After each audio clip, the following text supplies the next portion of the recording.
Bonjour et bienvenue pour le résumé de cette seconde étape du Volvo e-Truck Tour. Eh bien, on est arrivé à Reims, on est parti de Roubaix, un programme, un itinéraire de 190 km en camion électrique avec ce Volvo FH tout nouveau. Évidemment, Jérôme Flassaillet, le directeur électromobilité de Volvo Trucks France, vous avez suivi cette étape avec intérêt. Qu'est-ce qu'on peut en dire ? Alors nous sommes partis ce matin de notre Truck Center de l'Équin et nous sommes arrivés ce matin donc, au domaine de Barive et nous avons parcouru un petit peu plus de 190 km. Et ce qu'il faut retenir, c'est qu'on a consommé à peu près la moitié de l'énergie contenue dans nos batteries. Donc on peut le dire, 95% au départ affiché à l'ordinateur de bord, 46% à l'arrivée, c'est une bonne moitié. Donc on peut en tirer quelle conclusion, quelle autonomie on pourra en déduire en globalité ? Là, on confirme les 300-350 km d'autonomie avec notre véhicule. Et je rappelle, c'est un véhicule qui est équipé de 6 batteries de 90 kWh, donc ça fait 540 kWh d'énergie embarquée dans ce véhicule. Dans le FH électrique, c'est 5 packs de batteries ou 6. On a le choix entre les deux en fonction de ses besoins en autonomie. Exactement, voilà. Donc ça c'est le choix qu'on aura à faire avec nos clients. Alors il y a une grande nouveauté aujourd'hui, c'est que pour la première fois, c'est une femme qui a pris le volant de ce Volvo FH électrique. On va accueillir pour ce débrief de cette deuxième étape Gladys Rio qui travaille à la société Esselevage, elle est conductrice. Esselevage qui est une marque du groupe Mediaco. Eh bien, jingle, allons-y, recevons Gladys Rio.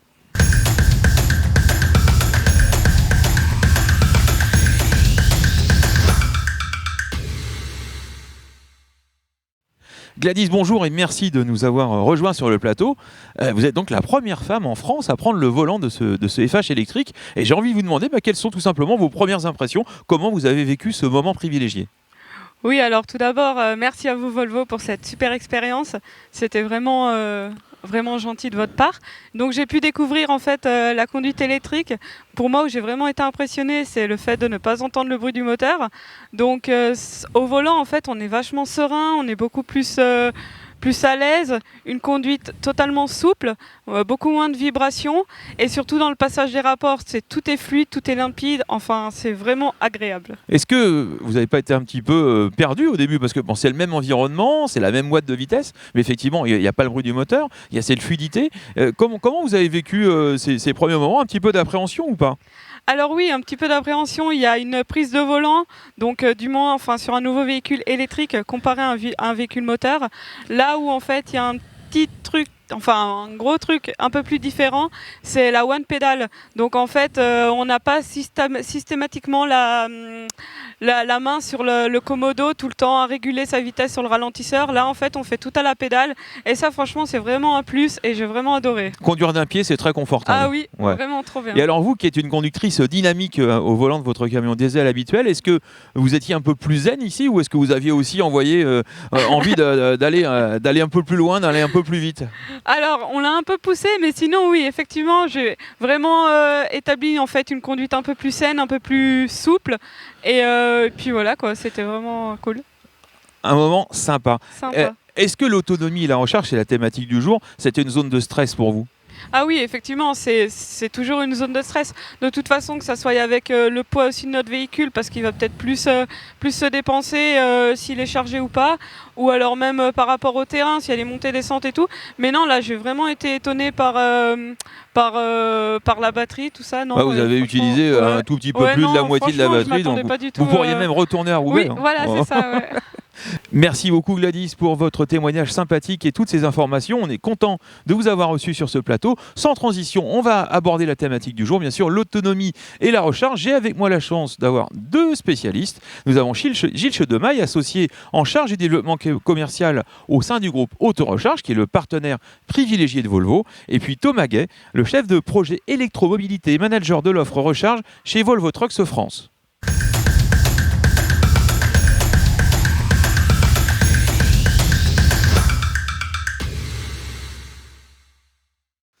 Messieurs, merci de nous avoir rejoints et merci d'avance pour toutes les bonnes informations que vous allez pouvoir distiller au cours de cette émission. Thomas, on va commencer avec vous puisque avant d'envisager l'exploitation d'un camion zéro émission, il faut évidemment définir les besoins pour que le client ne soit pas déçu d'avoir acheté un véhicule qui ne correspond pas à ses attentes.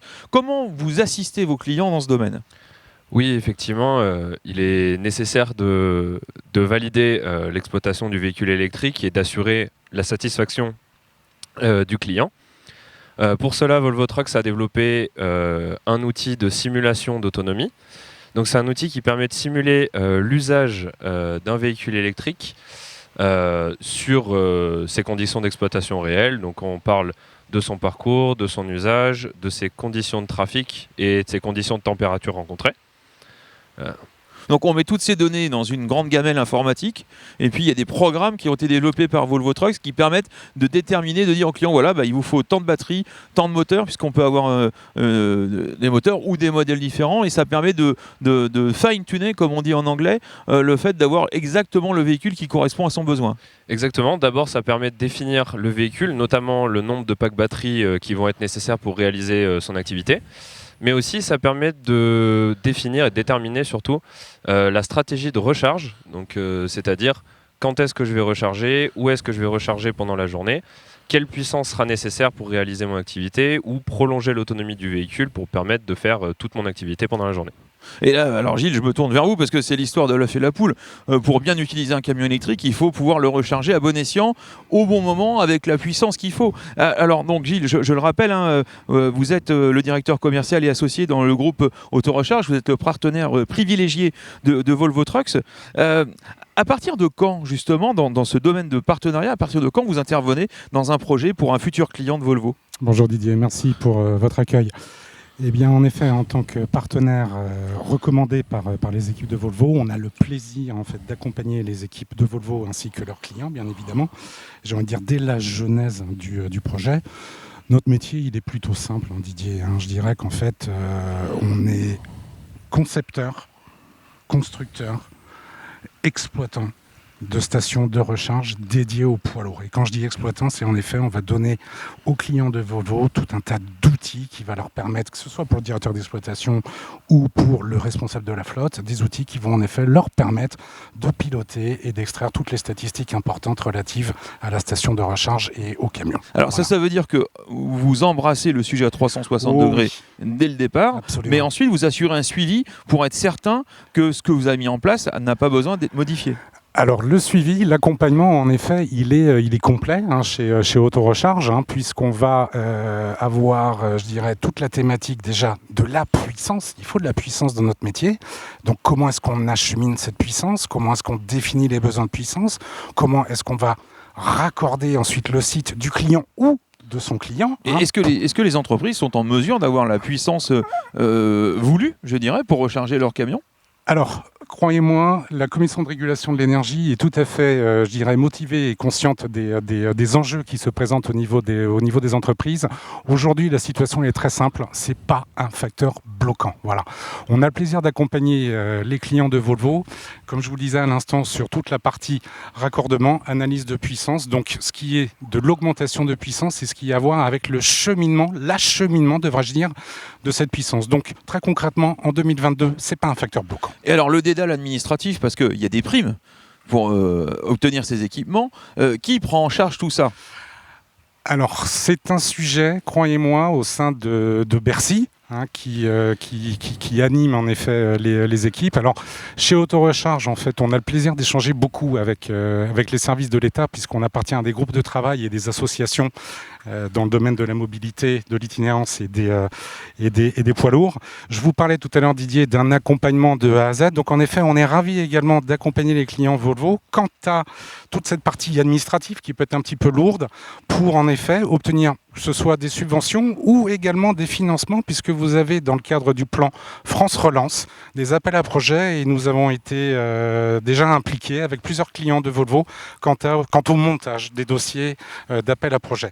Les financements, les subventions, ça s'applique aux camions bien évidemment, mais également à ce qu'on appelle l'IRVE, l'infrastructure de recharge des véhicules électriques. C'est notre métier. Voilà. Donc c'est la fluidité, si j'entends ce que vous me dites. Malgré tout, est-ce qu'il existe des freins au déploiement des infrastructures de recharge ? Plus maintenant.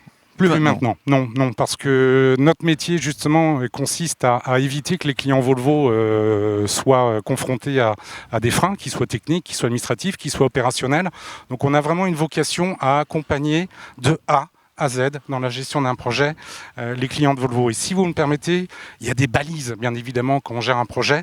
La première, elle est très importante, c'est que quand le camion est livré, il faut que la station soit présente et opérationnelle.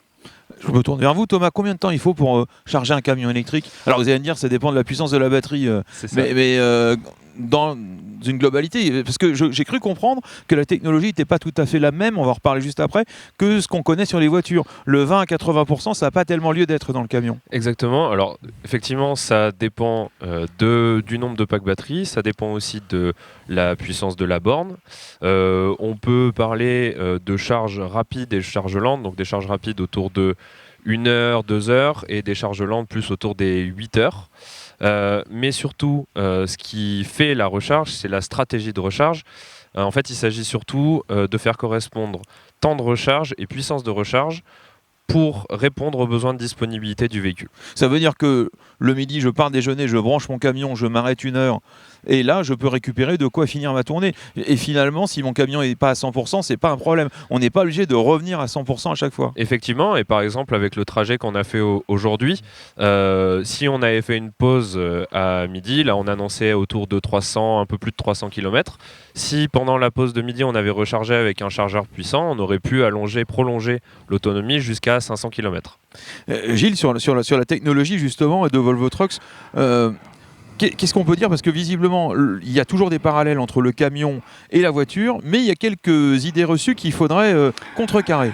Franchement, j'ai envie de vous dire que tout ce qu'on a pu connaître sur les voitures électriques, oubliez-le. Voilà. On est vraiment en train de rentrer dans de la recharge 2.0.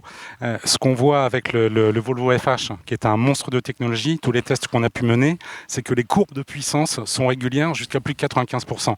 Mes équipes techniques vous confirmeront qu'on n'a jamais vu ça sur un véhicule électrique. Donc ça veut dire qu'au-delà de 80%, qui est souvent le seuil pour un véhicule électrique, une voiture, voilà, la tension, la recharge ne baisse pas en puissance. Donc on gagne du temps à la recharge. Alors aujourd'hui, il y a quand même une chose importante, c'est qu'un camion, ça prend un petit peu plus de place qu'une voiture, et que si on installe des bornes dans les entreprises qui sont des entreprises de transport, tout va bien. En revanche, demain, est-ce qu'on peut envisager d'avoir des bornes réservées aux camions en voirie? Alors, c'est un sujet qui est d'actualité, qui est d'ailleurs porté par nos amis de Volvo, via une joint venture avec des objectifs très ambitieux d'ici 2025, à savoir dans différents corridors européens. 1700 superchargeurs, c'est ça qui doit être installé. Voilà, en voirie. Absolument. Donc là, ça permettrait de traverser l'Europe en camion électrique de manière sereine, en respectant toutes les règles de sécurité et la vitesse commerciale qui doit être préservée. On change complètement de paradigme, vous avez tout à fait raison. Donc on rejoint ce qu'on disait hier aussi avec Jérôme Flassaillet sur l'évolution, sur le nombre de plus en plus important de camions électriques sur nos routes et de camions de charge lourde évidemment. Vous avez encore beaucoup de travail, j'ai l'impression, pour développer tout ça, Thomas. Aujourd'hui, quel est l'objectif? On a de plus en plus de camions disponibles, on a de plus en plus de bornes, il va falloir répondre, on est toujours dans cette question de l'œuf et de la poule, mais lequel des deux va tirer l'autre vers le haut? Alors c'est une implication de tous les partis. Nous, donc on parlait tout à l'heure de Volvo qui s'est impliqué au travers d'une joint venture pour installer des bornes de recharge. Volvo Trucks France ainsi qu'Auto-Recharge, au travers d'échanges avec les collectivités, au travers d'échanges avec les acteurs de la recharge, avec les pouvoirs publics, on fait en sorte d'accélérer ce déploiement des bornes. Et puis aussi, on informe nos clients. Ils peuvent eux-mêmes être acteurs, comme de par les échanges avec Auto-Recharge. Ils peuvent eux-mêmes être acteurs de la recharge publique. C'est un travail de tous les jours pour que tous les acteurs disponibles sur le marché puissent travailler à ce déploiement. Gilles, à votre niveau, quel levier vous actionnez pour rassurer les gens qui sont encore un peu sceptiques au sujet du camion électrique et surtout du système de recharge? Écoutez, je vais vous dire que pour les rassurer, avant tout, c'est notre aptitude à répondre à tous leurs besoins, notre accompagnement qui est complet, qui rentre dans l'équation. Le message fort que je ne peux que relayer que de Thomas à l'intention des clients Volvo, c'est que, en effet, si vous disposez d'assiettes foncières, échangez avec nous, c'est certain. Échangez avec nous, il peut y avoir des pertinences quant à l'implantation de stations accessibles aux poids lourds en voirie. Ouais, donc vous l'avez compris, n'hésitez pas à vous rapprocher des professionnels, que ce soit pour la recharge ou pour la fourniture de camions. Merci messieurs, merci beaucoup pour toutes ces informations riches et captivantes et qui quand même sont de nature à rassurer les plus sceptiques, je trouve. On va passer maintenant, sans transition, je dirais, à l'étape de demain, étape numéro 3. Nous allons partir du Volvo Truck Center de Reims pour rejoindre Paris et les rives, les bords de Seine. Et puis le conducteur du jour, ce sera William Kerfrieden, le gérant de la société Wiltainer. Évidemment, comme tous les jours, on vous retrouvera autour de 19h sur les réseaux sociaux et le site de Volvo Trucks France. Bonne fin de journée et à demain.